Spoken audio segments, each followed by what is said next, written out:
ಹೌದು, ಒಂದು ಗ್ಲಾಸ್ ನೀರಿಗೆ ಒಂದು ಚಮಚ ಮೆಂತ್ಯ ಕೂಡ ಉಪ್ಪು ಹಾಕಿ ತೊಳೆದು ಆಮೇಲೆ ಸಿಹಿ ನೀರಲ್ಲಿ 3-4 ಸಾರಿ ತೊಳೆದು ಆಮೇಲೆ ಗ್ಲಾಸ್ಗೆ ಹಾಕಿ 12 ಗಂಟೆ ನೆನಿಬೇಕು. ರಾತ್ರಿ ಹಾಕಿದ್ದು ಬೆಳಗ್ಗೆ ಹಾಲೊಟ್ಟಿಗೆ ನೀರ್ನ ಈ ಥರ ಶೇಕ್ ಮಾಡಿದ್ರೆ ಅದು ತಿರುಗ್ತಾ ಇರ್ತೈತಿ ನೀರು ಮಧ್ಯದಲ್ಲಿ, ಹಂಗೆ ಕುಡ್ಕೋಬೇಕು. ನುಂಗಬೇಕು, ಮೆಂತ್ಯನ ಅಗಿಬಾರ್ದು, ನುಂಗಬೇಕು. ಆ ಥರ ಮಾಡೋದ್ರಿಂದ ಮೆಂತ್ಯ ಸಿಪ್ಪೆನಲ್ಲಿ ನೀನು ಲೆಕ್ಕ ಹಾಕೋಕ್ಕಾಗದಷ್ಟು ಆರೋಗ್ಯ ಸಂರಕ್ಷಣೆ ವಸ್ತುಗಳು ಆ ಮೆಂತ್ಯ ಸಿಪ್ಪೆನಲ್ಲಿ ಇದ್ದಾವೆ. ಅದನ್ನು ತಗೋಬೇಕು. ಬೇಗ ಆಗೋರಿಗೆ, ಬೇಗ ಆಗಿ ಒಂದು ವೇಳೆ ಜಾಸ್ತಿ ಹೋಗ್ತಿದೆ ಅನ್ನೋಂಥವ್ರು ರಕ್ತವನ್ನು ನಾವು ತುಂಬ ಜಾಸ್ತಿ ಕಳ್ಕೊತಾ ಇದ್ದೀವಿ ಅಂದರೆ ರಕ್ತ ಉತ್ಪನ್ನಗಳು, ಕ್ಯಾರೆಟ್ ಜ್ಯೂಸು, ಬೀಟ್ರೂಟ್ ಜ್ಯೂಸು, ಈ ಥರ ಸೊಪ್ಪು, ಹಸಿ ಸೊಪ್ಪುಗಳು ಯಾವ ತಗೋತೀರಾ? ಮೆಂತ್ಯ ಸೊಪ್ಪು ಇಷ್ಟು, ಧನಿಯಾ ಸೊಪ್ಪು ಇಷ್ಟು, ಪುದೀನ ಸೊಪ್ಪು ಇಷ್ಟು, ಇಷ್ಟಿಷ್ಟೇ, ಜಾಸ್ತಿ ತೊಗೋಬಾರ್ದು. ಅದ್ರ ಜೊತೆಗೆ ಪುನರ್ನವ, ಕೊಮ್ಮೆ ಸೊಪ್ಪು ಅಂತ ಹೇಳ್ತೀವಿ. ಪುನರ್ನವ ಅಂದರೆ ಕೊಮ್ಮೆ ಸೊಪ್ಪು. ಮಾರ್ಕೆಟಲ್ಲಿ ಈಗ ಸಿಟಿಗಳಲ್ಲಿ ಎಲ್ಲ ಮಾರ್ತಾರೆ. ಅದು ಇಷ್ಟು ತಗೊಂಡು ಒಂದಿಷ್ಟು ನಿಂಬೆಹಣ್ಣು, ಜೇನುತುಪ್ಪ ಜಾಸ್ತಿ ಹಾಕೋಬಾರ್ದು, ಜೇನುತುಪ್ಪ ಸ್ವಲ್ಪ ಕಡಿಮೆ ಹಾಕೊಂಡು ಅದನ್ನು ಜ್ಯೂಸ್ ಥರ ಮಾಡ್ಕೊಂಡು ಕುಡಿದ್ರೆ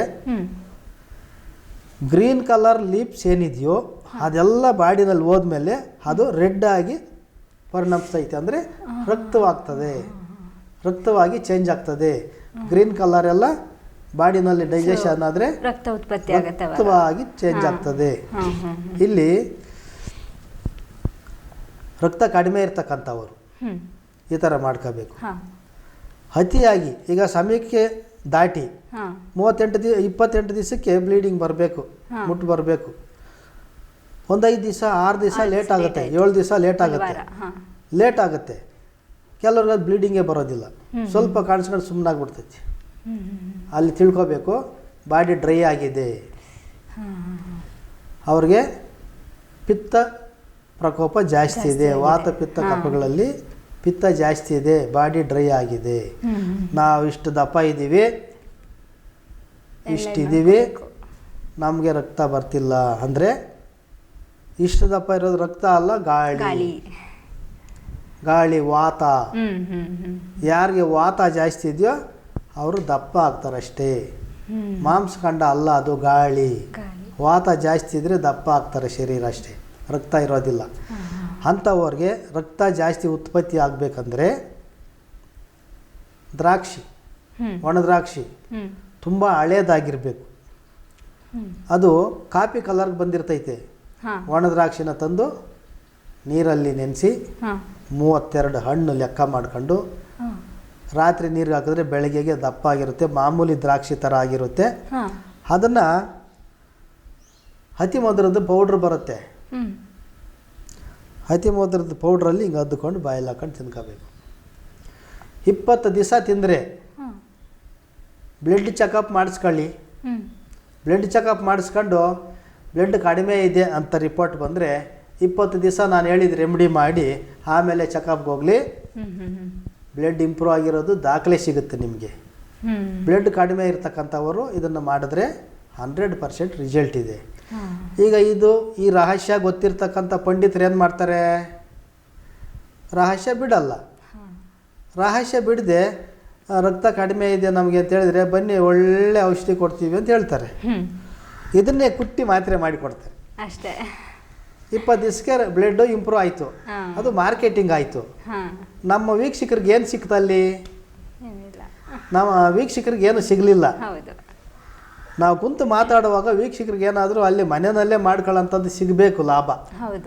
ನಾವು ಕುಂತು ಮಾತಾಡಿದ್ದಕ್ಕೆ ಒಂದು ಸಾರ್ಥಕತೆ. ಈಗ ಹೆಣ್ಣು ಮಕ್ಕಳಿಗೆ ಪ್ರಧಾನವಾಗಿ ರಕ್ತ ಕಡಿಮೆ ಇರ್ತಕ್ಕಂಥ ಹೆಣ್ಣು ಮಕ್ಕಳು ಆವಾಗಲೇ ಸಕ್ಕರೆ ಹಾಕೋ ಬಾಯಲ್ಲಿ ಅಂತ ಹೇಳೋದು. ಅಮ್ಮ ಸುಸ್ತಾಗ್ತಿದ್ಯಮ್ಮ, ಕಣ್ಣು ಮಂಜು ಬರ್ತಿದ್ಯಮ್ಮ, ಹಿಂಗೆ ಮಲ್ಕೊಳ್ಳೋದಕ್ಕೆ ನೋಡ್ತಾರೆ. ಪೀರಿಯಡ್ ಸ್ಟಾರ್ಟ್ ಆಯಿತು ಅಂದರೆ ಅವ್ರಿಗೆ ಭಯ. ಇನ್ನೊಂದು 3 ದಿವಸ 4 ದಿವಸ ಐತೆ ಅಂದರೆ ಅಯ್ಯೋ ಕತ್ಲಾಗ್ತಿದೆ ಅಂತಂದು ಈ ಸಣ್ಣ ಮಕ್ಕಳು ಭಯ ಪಡ್ತಾರಲ್ವ. ಸಣ್ಣ ಪುಟ್ಟ ಮಕ್ಕಳು ಕತ್ಲಾಗ್ತಿದೆ ಅಂದರೆ ಸುತ್ತ ನೋಡಿ ಮಕ್ಕಳು ಭಯ ಹಂಗೆ ಆವರಿಸ್ತೈತೆ. ಏನೋ ಇನ್ನು ಪೀರಿಯಡ್ ಬರ್ತಿದೆ, ನನಗೆ ತಲೆ ತಿರುಗಿ ಬರ್ತದೆ, ನನಗೆ ಕೈ ಕಾಲು ಸುಸ್ತು ಬರ್ತದೆ, ಕೆಲಸ ಮಾಡೋಕ್ಕಾಗಲ್ಲ, ನಾನು ಇನ್ನು ಹಾಸಿಗೆನೆ ಅನ್ನೋಂಥ ಹೆಣ್ಮಕ್ಳಿಗೆ ಈ ಸಕ್ಕರೆ ತಿನ್ನೋ ಎನರ್ಜಿ ಸ್ಟಾರ್ಟ್ ಆಗಲಿ ಅಂತ ಹೇಳ್ತಾರಲ್ವಾ, ಸಕ್ಕರೆ ಎಲ್ಲ ತಿನ್ನಬೇಕಾಗಿರೋದು ದ್ರಾಕ್ಷಿ. ಅತಿ ಮಧುರದ ಪೌಡ್ರು, ಅತಿ ಮಧುರದ ಪೌಡ್ರ್ ತಗೊಂಡು ಗ್ರಂಥಿಗೆ ಅಂಗಡಿಯಲ್ಲಿ ಸಿಗುತ್ತೆ. ಅದರಲ್ಲಿ ಈಗ ಪೌಡ್ರುಗಳಂತ ಬಂದಾಗ ಎಲ್ಲ ಕಲಬೆರಕೆ ಮಾಡಿದ್ದಾರೆ. ಶುದ್ಧವಾದ ಅತಿ ಮಧುರದ ಪೌಡ್ರು ನಾವು ಅತಿ ಮಧುರದ ಮೂಲಿಕೆ ತಗೊಂಬಂದು ಕುಟ್ಟಿ ಪುಡಿ ಮಾಡಿ ಬಟ್ಟೆನಲ್ಲಿ ಸೋದಿಸಿ ಇಟ್ಕೋಬೇಕು. ಆ ಥರ ಸಮಸ್ಯೆ ಇರೋರು ಆ ದ್ರಾಕ್ಷಿನ ಅದರಲ್ಲಿ ಅದ್ದಿ, ಈಗ ನಾವೇನಾದರೂ ಕಾಯಿನ ಉಪ್ಪಲ್ಲಿ ಅದ್ದಿ ತಿಂತೀವಲ್ವ, ಹಂಗೆ ಅತಿ ಮಧುರದಲ್ಲಿ ಅದ್ದಿ ತಿಂದರೆ 20 ದಿವಸ 32 ಹಣ್ಣು ಬೆಳಗ್ಗೆ ನಾಷ್ಟ ಟೈಮ್ಗೆ ತಿಂದು ನುಣ್ಣಗೆ ಅಗದು ತಿನ್ನಬೇಕು. 100% ಬ್ಲಡ್ ಇಂಪ್ರೂವ್ ಆಗಿರುತ್ತೆ. ದಾಖಲೆ ಸಿಗುತ್ತೆ ನಿಮಗೆ. 1 ತಿಂಗಳು ಲೇಟ್ ಆಗೋರಿಗೆ ಏನು? 1 ತಿಂಗಳು ಲೇಟ್ ಆಗೋರಿಗೆ ತುಂಬಾ ದೊಡ್ಡ ಸಮಸ್ಯೆ, ಬೆಟ್ಟದಷ್ಟು ಸಮಸ್ಯೆ ಮುಂದೆ ದಿನಗಳಲ್ಲಿ ಸ್ಟಾರ್ಟ್ ಆಗುತ್ತೆ. ಏನು ಸ್ಟಾರ್ಟ್ ಆಗುತ್ತೆ ಅಂತ ಹೇಳ್ತೀನಿ. 1 ತಿಂಗಳು 2 ತಿಂಗಳು 3 ತಿಂಗಳು ಕೆಲವರು ಆಗೋದೇ ಇಲ್ಲ. ಇಂಥವ್ರಿಗೆ ಮುಂದೆ ದಿನಗಳಲ್ಲಿ ಏನಾಗುತ್ತೆ ಅಂದರೆ, ಕೆಲವರು ಹೇಳ್ತಾರೆ ನಿನಗೆ ಮುಂದೆ ದಿನದಲ್ಲಿ ಮಾರಿ ಹಬ್ಬ ಕಾದಿದೆ ಇರು ಅಂತ. ಅಂಥ ಹೆಣ್ಣು ಮಕ್ಕಳಿಗೆ ಮಾರಿ ಹಬ್ಬ ಕಾದಿರ್ತೈತೆ. ಏನೋ ಮಾರಿ ಹಬ್ಬ, ಈ ಹೊರಗಡೆ ವಿಸರ್ಜನೆ ಆಗ್ತಕ್ಕಂಥ ಬ್ಲಡ್ಡು ಸ್ಟೋರೇಜ್ ಆಗಿ ಗಡ್ಡೆ ಉತ್ಪತ್ತಿ ಆಗುತ್ತೆ ಗರ್ಭಕೋಶದಲ್ಲಿ. ಫೈಬ್ರಾಯ್ಡ್ ಗಡ್ಡೆಗಳು ಸ್ಟಾರ್ಟ್ ಆಗುತ್ತೆ. ಮಲಿನ ರಕ್ತ ಸ್ಟೋರೇಜ್ ಆಗಿ ಫೈಬ್ರಾಯ್ಡ್ ಗಡ್ಡೆಗಳು ಸ್ಟಾರ್ಟ್ ಆಗುತ್ತೆ. ಅದೇ ಮಾರಿ ಹಬ್ಬ. ಮದುವೆ ಆಗದೆ ಇರೋ ಮಕ್ಕಳಿಗೆ ಆ ಥರ ಆದರೆ ಎಷ್ಟು ಗಡ್ಡೆ ಅಂತ ಆಪ್ರೇಷನ್ ಮಾಡೋದು, ಎಷ್ಟು ಗಡ್ಡೆ ಅಂತ ಕರಗಿಸೋದು, ಎಷ್ಟು ಗಡ್ಡೆ ಅಂತ ಇದು ಮಾಡೋದು. ಅಲೋಪತಿನಲ್ಲಿ ದೊಡ್ಡ ಗಡ್ಡೆಗಳನ್ನು ಆಪ್ರೇಷನ್ ಮಾಡ್ತಾರೆ, ಸಣ್ಣದನ್ನು ಮಾಡೋಕ್ಕೆ ಕಷ್ಟ ಆಗುತ್ತೆ. ಎಷ್ಟೋ ಭಯ. ಡಾಕ್ಟ್ರುಗಳು 5.5 ವರ್ಷ ಅವ್ರ ಪರಿಶ್ರಮ ಎಷ್ಟು ಮಾಡಿದ್ರೂ ಸವಾಲಾಗಿ ಕೂತಿದೆ. ಡಾಕ್ಟ್ರುಗಳಿಗೆ ಸವಾಲು ಹಾಕ್ಕೊಂಡಿದ್ದಾವೆ ಕೆಲವು ಕಾಯಿಲೆಗಳು. ಈಗ ಆಪ್ರೇಷನ್ ಮಾಡಿದ್ರು, ದೊಡ್ಡ ಗಡ್ಡೆಗಳೆಲ್ಲ ಆಪ್ರೇಷನ್ ಮಾಡಿ ಕೈಗೆ ಸಿಗೋದು ಆಪ್ರೇಷನ್ ಮಾಡಿದ್ದಾರೆ. ಒಳಗಡೆ ಇನ್ನೂ ಬೀಜ ಇರ್ತೈತೆ, ಸಣ್ಣ ರಾಗಿ ಕಾಳು ದಪ್ಪ ಇರುತ್ತೆ. ಏನು ಮಾಡೋಕ್ಕಾಗುತ್ತೆ ಅದನ್ನ? ಗಸಿ ಕಾಳು ದಪ್ಪ ಇರುತ್ತೆ. ಏನು ಮಾಡೋಕ್ಕಾಗುತ್ತೆ ಅದನ್ನ? ಹೊಟ್ಟೆ ನೋವು ಬರೋದು ಕೂಡ ಇದೇ ರೀಸನ್ಗ ಅಮ್ಮ. ಈಗ ಬ್ಲೀಡಿಂಗ್ ಬರೋಂಥ ಸಮಯದಲ್ಲಿ ಹೊಟ್ಟೆ ನೋವು ಅದು ಬೇರೆ. ಈ ಥರ ಇದ್ದಾಗ ಈ ಸಮಸ್ಯೆಗಳನ್ನೆಲ್ಲ ಇದು ಮಾಡ್ಕೊಳ್ತಾ ಬರ್ತಾ ಇದ್ದರೆ, ಈಗ ಬ್ಲೀಡಿಂಗು ಲೇಟಾಗಿ ಆಗೋದಕ್ಕೆ ಕೇಳಿದ್ದೀರಾ. ಮುಂದೆ ದಿನಗಳಲ್ಲಿ ಮಾರಿ ಹಬ್ಬ ಗಡ್ಡೆಗಳು ಉತ್ಪತ್ತಿ ಆಗುತ್ತೆ ಅಂತ ಹೇಳಿದ್ದೀನಿ. ಎಚ್ಚರವಾಗಿರಲಿ ನಮ್ಮ ಹೆಣ್ಣು ಮಕ್ಕಳು. ಈಗಲೇ ನೋಡ್ಕೊಂಡು ಸರಿ ಮಾಡ್ಕೊಂಡ್ಲಿ. ಒಂದು ಹೊಟ್ಟೆ ನೋವು ಆಗುವಂಥ ಕಾರಣ, ಬ್ಲೀಡಿಂಗ್ ಆಗುವಾಗ 4 ದಿವಸ ಮುಟ್ಟು ಹೊಟ್ಟೆ ನೋವು ಅಂತ ಬರ್ತದೆ. ನಮ್ಮ ರೂಢಿ ಭಾಷೆನಲ್ಲಿ ಹೇಳ್ತಕ್ಕಂಥದ್ದು ಮುಟ್ಟು ಕುಟ್ಟಿಗೆ ಅಂತ ಕೆಲವು ಹೆಣ್ಣು ಮಕ್ಕಳಿಗೆ ಗೊತ್ತೇ ಇಲ್ಲ. ಮಕ್ಕಳು ಹುಟ್ಟಿದ ತಕ್ಷಣವೇ LKG UKG ಏನೋ ಇನ್ನೊಂದು ಮತ್ತೊಂದು ಹೇಳ್ತಾರಲ್ವ, ಆವಾಗಲೇ ಸ್ಲೇಟ್ ಕೊಟ್ಟು ಸ್ಕೂಲಿಗೆ ಕಳಿಸಿರ್ತಾರೆ. ಅವ್ರಿಗೆ ಪುಸ್ತಕ ಪ್ರಪಂಚ, ಪುಸ್ತಕದಲ್ಲಿ ಏನಿದೆಯೋ ಅದನ್ನು ಮಾತ್ರ ಓದ್ಕೊಂಡು ಹೊರಗಡೆ ಬಂದಿರ್ತಾರೆ. ಬೇರೆ ಪ್ರಪಂಚ ಗೊತ್ತಿರೋದಿಲ್ಲ. ಮುಟ್ಟುಕುಟ್ಟಿಗೆ ಅಂದರೆ ಅದು ಎಲ್ಲಿ ಓದಿರ್ತಾರೆ ಅವರು? ಮುಟ್ಟುಕುಟ್ಟಿಗೆ ಅಂದರೆ ಗೊತ್ತೇ ಇರಲ್ಲ. ಮುಟ್ಟು ಸಮಯದಲ್ಲಿ ಬರ್ತಕ್ಕಂಥ ಹೊಟ್ಟೆ ನೋವು ಅದು ಕ್ರಿಮಿಗಳು, ಕ್ರಿಮಿ ಅದು. ಈ ಕೆಲವು ಕ್ರಿಮಿಗಳು ಮೈಕ್ರೋಸ್ಕೋಪ್ಗಿಂತ ಸಣ್ಣ ಸೈಜಲ್ಲಿದ್ದಾವೆ. ಅದನ್ನು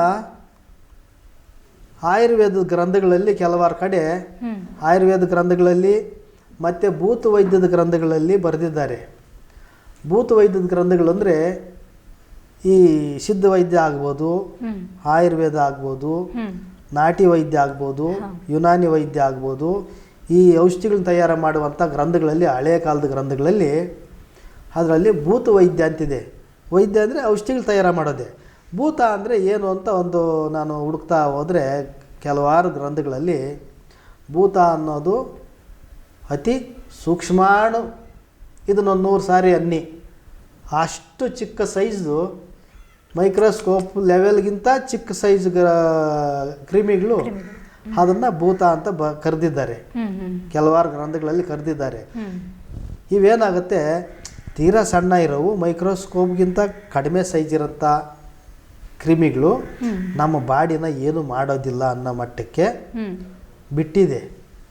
ಆದರೂ ಸಮೂಹ